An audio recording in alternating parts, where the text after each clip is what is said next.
Assalamualaikum warahmatullahi wabarakatuh. Sebelumnya perkenalkan, nama saya Yoga Ardianto dengan NIM 210000111159. Saya dari kelas Bank dan Keuangan lainnya, kelas E. Di sini saya akan menyampaikan presentasi tentang Bankers dan Bankers Investment. Bankers Investment adalah instrumen keuangan yang diterbitkan oleh bank yang dijamin oleh kredit bank. Instrumen ini digunakan dalam transaksi perdagangan internasional sebagai sarana pembayaran yang dapat diterima oleh penerima dan diakui sebagai bentuk pembayaran yang aman. Banker attachment sering digunakan dalam transaksi ekspor-impor, di mana ekspor mengirimkan barang kepada impor dengan persetujuan untuk membayar pada tanggal jatuh tempo tertentu. Proses penggunaan banker attachment dimulai ketika eksportir mengajukan permohonan kepada pihak bank untuk mengeluarkan banker attachment sebagai pengganti tagihan atau wesel yang dibuat oleh eksportir. Bank melanjutkan penilaian kredit terhadap eksportir dan memberikan banker attachment sebagai janji untuk membayar sejumlah tertentu pada tanggal jatuh tempo yang ditentukan. Banker attachment memiliki beberapa keunggulan. Pertama, mereka memberikan jaminan pembayaran yang kuat bagi penerima karena instrumen ini dijamin oleh kredit bank yang terkenal. Kedua, mereka dapat memperdagangkan di pasar sekunder sehingga memungkinkan fleksibilitas bagi pemiliknya untuk menjualnya sebagai jatuh tempo. Yang ketiga, banker attachment dapat digunakan sebagai underlying dalam instrumen keuangan lainnya seperti obligasi komersial paper. Pada umumnya, banker attachment memiliki jatuh tempo antara 30 hingga 180 hari. Pada tanggal jatuh tempo, bank yang mengeluarkan banker attachment akan membayar jumlah yang tertera pada instrumen kepada pemegangnya. Banker attachment sering digunakan dalam transaksi internasional karena memberikan kepercayaan dan keamanan bagi pihak-pihak yang terlibat. Namun perlu dicatat bahwa banker attachment mungkin tidak diterima sebagai bentuk pembayaran di semua negara atau dalam jumlah jenis transaksi. Oleh karena itu, konsultasikan dengan ahli keuangan atau bank yang bersangkutan sebelum menggunakan banker attachment dalam transaksi. Yang selanjutnya yaitu adalah jenis banker attachment. Secara umum terdapat dua jenis banker attachment, yaitu adalah domestic banker attachment. Jenis ini diterbitkan dalam negeri menggunakan mata uang domestik sebagai pembayarannya. Domestic banker attachment digunakan dalam transaksi perdagangan domestik antara pihak yang berbeda di negara yang sama. Yang kedua adalah international banker attachment. Jenis ini diterbitkan oleh konteks transaksi perdagangan internasional.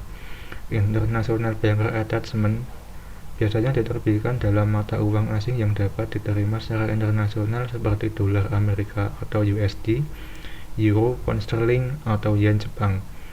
Instrumen ini memfasilitasi pembayaran instan lintas batas kepada eksportir dan diakui sebagai alat pembayaran yang mana di pasar global. Banker attachment dikelompokkan berdasarkan tujuan penggunaannya. Di antara adalah trade attachment banker yang digunakan dalam transaksi perdagangan internasional untuk memfasilitasi pembayaran atau ekspor dan impor barang atau jasa. Yang selanjutnya adalah financial attachment banker yang digunakan untuk mendanai kegiatan bisnis atau proyek tertentu. Biasanya banker akan menerbitkan banker attachment untuk membantu perusahaan memperoleh dana dengan jaminan kredit bank.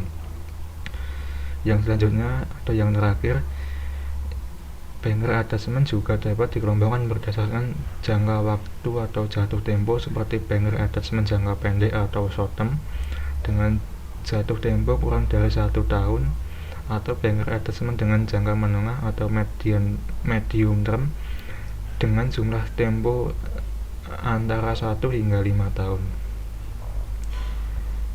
Yang terakhir adalah manfaat banker attachment. Banker attachment memiliki beberapa keuntungan, terutama dalam konteks transaksi perdagangan internasional. Berikut ini adalah beberapa keuntungan utama dari bankers attachment. Yang pertama, kepercayaan dan keamanan. Banker attachment memberikan kepercayaan dan keamanan kepada pihak-pihak yang terlibat dalam transaksi perdagangan internasional. Mereka dijamin oleh kredit bank yang terkait dan memberikan keyakinan bahwa pembayaran akan dilakukan tepat waktu sesuai dengan kesepakatan. Yang selanjutnya adalah alat pembayaran yang diterima secara internasional. Banker attachment diakui sebagai alat pembayaran yang dapat diterima secara internasional. Ini mungkin menerima untuk menggunakan instrumen ini sebagai sarana pembayaran dalam transaksi lintas batas. Yang selanjutnya ada yang ketiga, fleksibilitas dan likuiditas. Banker attachment dapat diperdagangkan di pasar sekunder sehingga memberikan fleksibilitas dan likuiditas bagi pemegangnya. Pemilik banker attachment memiliki opsi untuk menjual instrumen tersebut sebelum jatuh tempo yang dapat membantu mereka mendapatkan dana tunai lebih awal. Selanjutnya adalah pembiayaan perdagangan. Banker attachment dapat digunakan sebagai alat pembayaran perdagangan ekspor dalam mengambil keuntungan dari banker attachment dengan menjualnya kepada bank sebelum jatuh tempo yang mungkin mereka dapat mendapatkan dana tunai lebih awal. Hal ini dapat membantu meningkatkan aliran kas dan memenuhi kebutuhan modal kerja. Yang selanjutnya adalah manfaat pembiayaan murah. Banker attachment seringkali menawarkan suku bunga yang lebih rendah dibandingkan dengan semua pembiayaan lainnya seperti pinjaman bank. Ini dapat mengurangi biaya pembiayaan dan memberikan keuntungan bagi pihak yang menggunakan instrumen ini. Yang selanjutnya adalah pengurangan risiko kredit. Dalam transaksi dengan banker attachment, risiko kredit ditanggung oleh bank yang menerbitkannya. Hal ini dapat membantu mengurangi risiko kredit yang ditanggung oleh pihak yang menerima banker attachment. Yang terakhir adalah sebagai underlying instrumen keuangan lainnya. Banker attachment juga dapat digunakan sebagai underlying atau aset dasar dalam instrumen keuangan lainnya seperti obligasi, komersial paper. Hal ini memperluas penggunaan fleksibilitas instrumen dalam pasar keuangan. Sekian presentasi dari saya. Assalamualaikum warahmatullahi wabarakatuh.